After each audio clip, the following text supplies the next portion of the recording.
Oke, karena kali ini gue lagi pakai Nikon Z series, lebih tepatnya Nikon Z30. Jadi kali ini gue mau bikin video aja soal rekomendasi lensa-lensa yang bisa kalian gunakan di Nikon Z series kalian. Dan ini juga udah gue pakai di Nikon Z30 gua. BTW, buat yang suka bingung buat konversi video ukuran besar atau format RAW karena PC atau laptopnya nggak mendukung, atau bahkan bisa ngabisin storage handphone atau PC kalian gara-gara ukuran filenya yang besar, nah, gue mau sharing salah satu software yang bisa ngebantu pekerjaan kalian ini. Nama softwarenya Wondershare Uni Converter. Software ini punya banyak banget tools yang ngebantu pekerjaan konten kreator kayak gua gini. Pilihannya banyak banget ya, dari yang buat audio, video, bahkan editing pakai AI juga ada. Sebagai contoh, pertama kalian bisa konversi video lebih dari 1000 format video atau audio. Bisa konversi ke perangkat berbeda juga. Kecepatan konversinya ini juga cepet banget ya, 90 kali lebih cepat. Jadi kalian nggak akan rugi deh. Yang kedua, kalian bisa mengkompres video dengan settingan yang bisa disesuaikan. Ada lebih dari 1000 format video dan audio juga. Ada fitur previewnya buat memeriksa kualitas video keluaran sebelumnya. Dan semuanya ini mendukung kompresi video HD seperti video 1080p, 4K, dan bahkan 8K. Yang nggak kalah penting juga screen recordingnya nih. Bisa ngerekam area manapun dengan kualitas terbaik. Mau lewat webcam bisa, ngerekam audio, sistem, dan mikrofon juga gampang. Bisa switch screen pas lagi ngerekam, serta bisa tambahin beberapa elemen kayak garis, panah, shape, atau lainnya dalam proses perekaman. Nah, buat yang suka edit tapi bingung mau di mana, di Wondershare Uni Converter ini juga bisa. Mulai dari cut to cut, setelah itu gabung potongan scene jadi satu, dan playbacknya ini juga mulus ya. Bisa tambahin subtitle juga kalau perlu, gampang banget kayak gini. Cocok lah buat edit santai atau buat pemula. Dan terakhir, tapi bukan akhir, ada banyak banget menu editing AI-nya. Misalnya aja background remover ini. Jadi bisa ngapus latar belakang foto dalam hitungan detik aja. Terus ada juga AI Portrait, ini buat ngapus latar belakang video dengan cepat juga ya.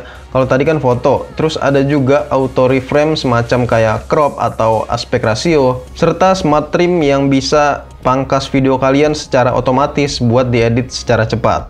Buat info aja, gue itu lebih sering pakai kamera untuk videografi dibanding fotografi. Tapi sesekali emang buat fotografi juga.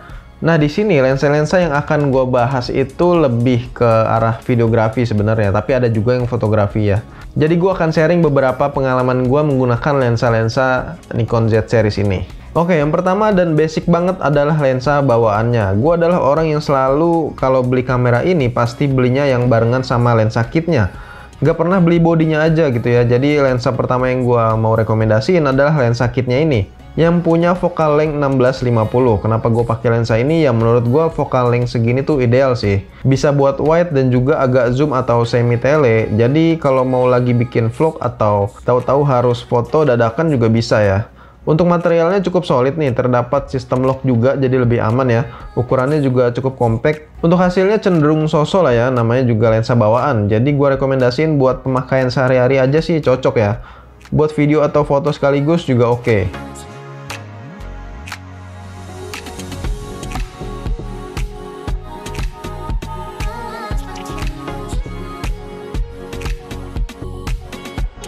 Nah, kedua gue mulai dari lensa yang fix atau prime dulu. Kenapa gue pilih lensa dengan focal length 28mm Special Edition ini?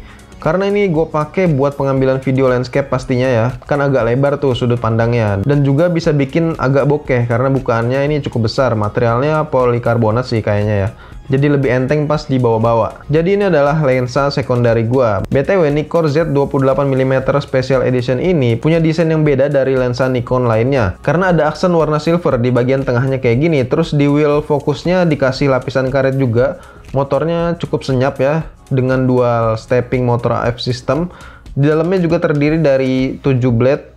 Kalau dipakai di FX format, dia FOV-nya sekitar 75 derajat. Dan kalau di DX format kayak yang gue pakai ini, dia FOV-nya 53 derajat. Menggunakan ukuran filter 52mm dan jarak fokusnya juga cukup dekat nih ya. Sekitar 7 inci aja. Dan cocok banget buat yang mau bikin video dengan mobilitas tinggi. Lensa ini sendiri dibanderol sekitar 5 jutaan rupiah.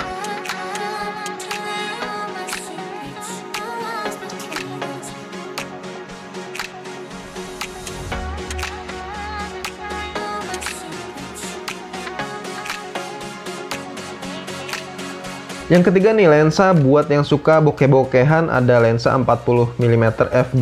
Desainnya cukup simple ya, full warna hitam dan ada karet juga di wheel fokusnya. Pakai ukuran filter 52mm dan terdiri dari 9 blade. Artinya bokehannya makin lebih mulus lagi. Terdapat stepping motor AF sistemnya juga. Tapi kalau yang ini gue lebih kerasa aja ya getaran dari fokusnya. Dan emang nggak secepat yang sebelumnya tadi sih, tapi masih oke lah buat bikin video ya terutama. Tapi kalau mau digunakan untuk foto street, landscape, atau potret itu juga udah bagus banget. Dengan kolaborasi antara diafragma rendah dan 9 blade-nya tadi menjadikan hasilnya akan memiliki kedalaman bidang yang lebih dramatis. Dan jarak fokusnya juga bisa lebih dekat lagi nih. Untuk harganya sih kisaran 4 jutaan aja.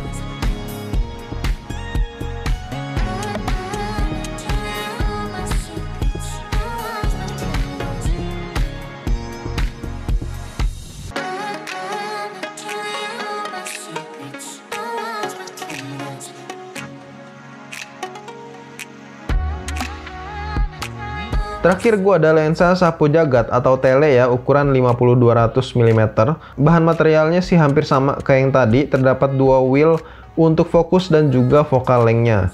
Ukuran filternya pakai yang lebih besar yakni ukuran 62mm. Nah ini adalah lensa DX format ya dengan 35mm equivalent.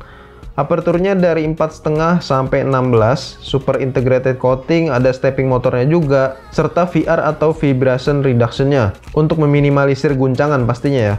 Nah, yang khas dari lensa yang punya VR gini, biasanya kalau diguncang-guncang kayak gini tuh berasa kayak ada yang kendor ya. Dan itu adalah hal yang wajar, jadi kalian jangan takut. Pisaunya cuma 7 karena emang bukan lensa bokeh ya, cocok buat yang mau foto street atau human interest. Fokus lumayan cepet ya, walaupun nggak gercep, but it's okay. Karena gue pakai buat foto aja, dan yang penting juga untuk lensa ukuran besar gini adanya sistem lock. Jadi kalau nggak dipakai bisa langsung di lock dan nggak bikin gampang aus di bagian putaran lensanya. Kan ada tuh ya kalau udah lama biasanya pas diturunin gini aja bakal turun sendiri. Nah itu adalah salah satu trik juga kalau kalian beli lensa zoom khususnya tele yang second ya. Kalau baru sih pasti aman. Jadi cek dulu baik-baik. Untuk harganya sih kisaran 5 jutaan, tapi biasanya kalau kalian beli yang kit, ada juga yang dapat lensa telenya ini.